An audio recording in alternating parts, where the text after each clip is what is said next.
unaamka unapata huko na Batista kwa kitanda asubuhi, ukimwona alikuwa Vera Sidika usiku.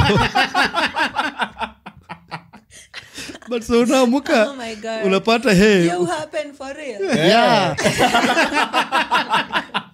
There is no one in this world. Ukitoa club alikuwa na nyash.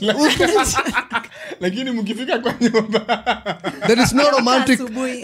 Unauliza nyash kwani ilienda wapi? Hakunanga mtu anakuanga romantic kamli. Kumbe ulimuona akienda si akikuja. Alafu hakuna kitu wasi kama regret because like sasa nimefanya. Like that things hits you. Unajua kuhit asubuhi nako ishaifanya. Una regret? Unasema huyu ni mimi kweli. Mpaka unajichuna chuna, am I alive ama nimekufa? Ni wewe. Na sio pala kwa pala. Sasa hiyo ukikumbuka ulipiga game. Wallahi. Endi yarudi sana.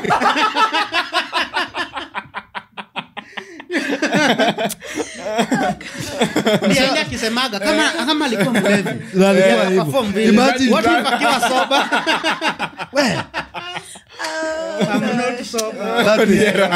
Not sober. I've taken what? Not sober because I've taken Guinness. That was like inakuanga wake up call. Alafu unajua unajiambianga sasa huyu akishika mimba yako wewe kuisha hii town.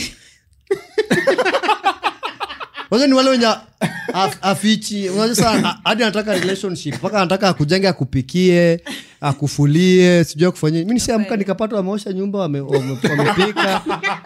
Hadi naamushwa nikunywa breakfast.